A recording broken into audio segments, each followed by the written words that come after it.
네, 반갑습니다. 네, 박광재입니다.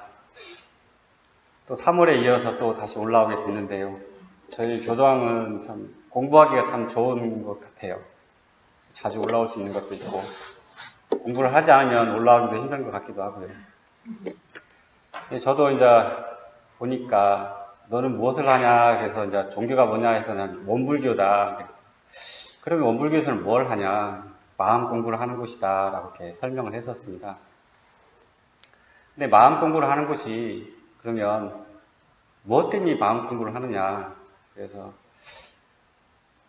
의식이 깨어있음을 공부한다.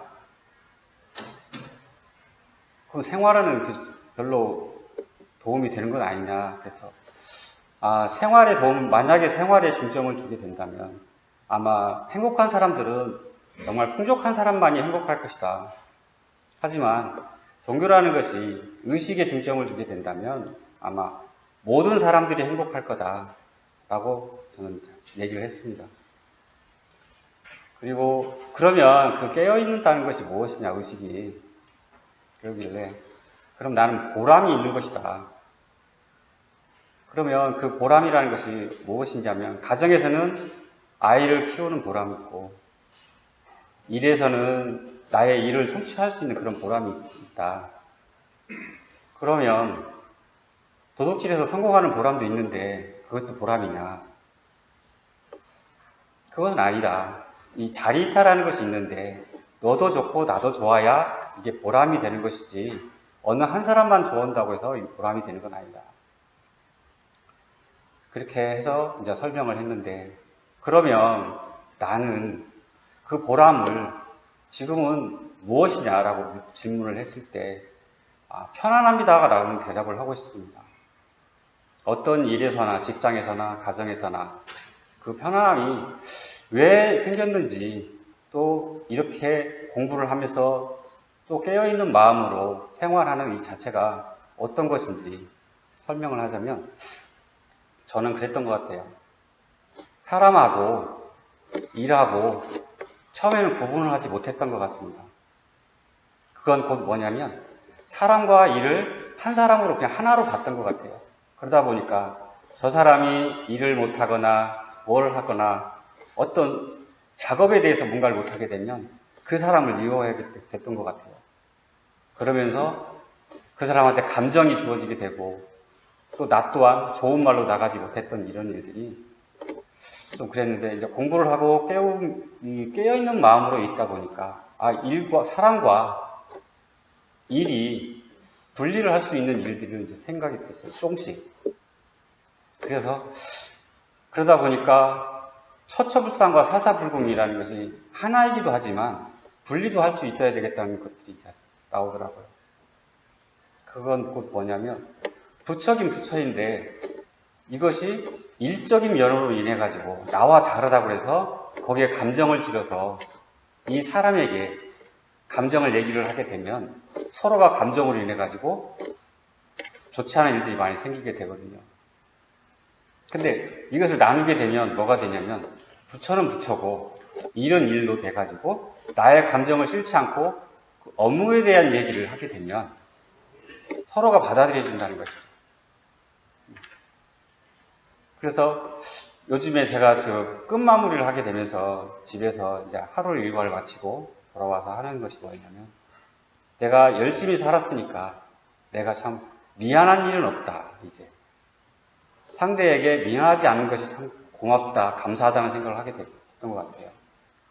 그래서 이제 여기서 가르침을 좀 원불교를 통해서 제가 이렇게 공부를 하게 되고 어느 정도 사람과의 대인 관계도 그렇고 하면서 조금씩 발전해가는 저의 모습을 보면서 정말 이 공부라는 것이 이렇게 대종사님께서 항상 의문을 가지고 뭔가를 깨우치려고 했던 이런 한 가지씩 그것을 답을 찾아갔던 그런 모습들이 이런 모습이지 않았을까 저는 생각하고 있습니다.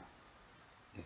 앞으로도 더 좋게 모든 것들을 다 받아들일 수 있는 마음으로 거듭나길 바라면서 저희 공부담을 이상 마치겠습니다. 감사합니다. 반갑습니다. 오단빈 영조입니다. 오늘 솔송률은 8조에 보면은 일일시시로 자기를 가르칠 것이오에 대해서 말씀드리겠습니다. 끊임없는 자기 반성과 성찰로 속 깊은 공부를 하자는 자 완성의 공부법입니다.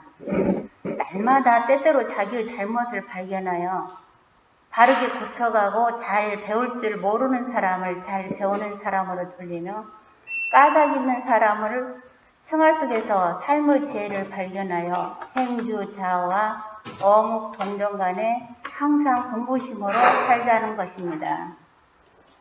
일상생활 속에서 나의 본래의 마음을 찾아 마음부처님을 모시고 자성을 떠나지 않는 공부가 가장 큰 공부입니다. 남을 가르치기 이전에 먼저 자기 자신을 가르치고 배울 줄 아는 사람이 되어야 다른 사람도 잘 가르칠 수가 있습니다. 우리 사람들 일상 속에서 잘 활용해야 하는 마음 공부 실천 지침으로 눈, 귀, 코, 입, 몸, 마음을 쓰는데 있어 관리를 잘하는 유문형 공부로 일일시시 자기가 자기를 가르쳐서 기질 변화가 되어 진급된 나를 만들어 복된 삶을 살아가는 길이라 해설할 수가 있습니다. 일일시시로 자기가 자기를 가르친다는 것은 일상 속에서 스스로 깨달아 격려하고 기질 변화를 위해 노력한다는 뜻입니다. 대종사님께서는 천지 만물은 그 용도를 잘 알아 살렸으면 어느 것도 하나도 버릴 것 없다고 말씀하셨습니다. 이는 누구나 마음을 살렸으면 모두가 복과 은혜로 나타난다는 뜻인 것 같습니다. 일일시시는 무시선어 무시와 같은 뜻과 같습니다.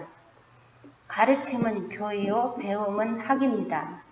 배움은 상대가 있어야 가르치고 가르침이 있어야 배우는 것입니다. 그래서 교학은 함께 짝을 이루고 교학 상장, 즉 가르침과 배움이 함께 벗어나간다는 뜻입니다.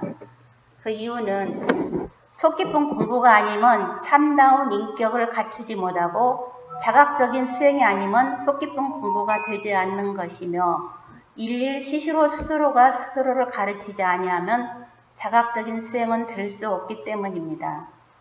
스승이 가르치고 동지에 충고하는 것은 간단히 있고 밖으로 나타난 점을 지적하고 훈계하는 데 그칠 수 있는 것입니다. 자기 자신을 속 깊이 알 수 있는 것은 오직 자신이며 간단 없이 할 수 있는 공부는 역시 스스로 하는 길입니다. 그러므로 스스로가 스스로를 간단 없이 반성하고 살펴서 진리를 비추어 깨치고 바르고 단련하게 하는 것이 길이 참다운 공부가 되고 진리에 어긋남이 없는 솔송이 될 수 있기 때문입니다. 여기서 한 가지 유의할 점은 남의 가르침은 받지 말고 자기가 자기를 가르치기만 하라는 것은 아닙니다. 밖으로 스승님을 모시고 늘 배움을 받되 자각적인 수행을 겸하여 원만하고 간단 없는 공부로 원만한 인격을 성취하라는 것입니다. 자기가 자기를 잘 가르치려면은 큰 서원과 굳은 결심을 가지고 자기 허물을 찾는 데 노력하고 양심적인 생활, 진리적인 생활에 표준을 세우고 법과 스승님을 정하고 늘 닮아가는 생활에 표준을 두자는 것입니다. 자기가 자기를 가르치는 구체적인 방법과 그 신뢰를 들어보면 좌우명이란 교강 구조를 적어놓고 그것을 실행했는가, 챙기는 공부와 상시운영주의상 6조를 그대로 실행했는가, 계문이나 솔송요론 등을 실행했는가, 기타 자기의 단점을 발견하여 고치고 무지를 발견하여 배우며 악습을 발견하여 바르는 것입니다. 스스로 격려하고 스스로 꼬집고 스스로 고쳐가는 노력을 끊임없이 하자는 것입니다. 일일시시로 자기를 가르칠 것이요, 매일같이 매 시간 무엇을 자기에게 가르칠 것입니까? 바로 감사생활입니다. 이론장 서원문에 심신을 원만하게 소화하는 공부를 하고 사리를 원만하게 아는 공부를 하고 심신을 원만하게 사용하는 공부를 하라고 대종사님께서는 가르쳐 주시고 일상수행의요법 7조에 보면 배울 줄 모르는 사람을 잘 배우는 사람으로 돌리자, 8조는 가르칠 줄 모르는 사람을 잘 가르치는 사람으로 돌리자라고 가르쳐 주신 것이 그 앞 상장의 가르치신입니다. 매일매일 감사 생활이야말로 자기를 잘 배우는 사람으로 돌리고 그때그때마다 감사 생활이야말로 자기를 잘 가르치는 사람으로 돌리는 길이 아닌가 생각합니다. 이것이 바로 일일시시로 자기를 가르치는 실천입니다. 우리 교당에 보배가 3가지가 있다면 우리 교당의 교법이요 교우님이시며 교도들입니다. 이 교법에 감사하고 우리 교도들을 위해 애써주시는 교부님께 감사하고 제 경강을 경청해 주신 교도님들께 감사를 드리며 이상으로 마치겠습니다. 감사합니다.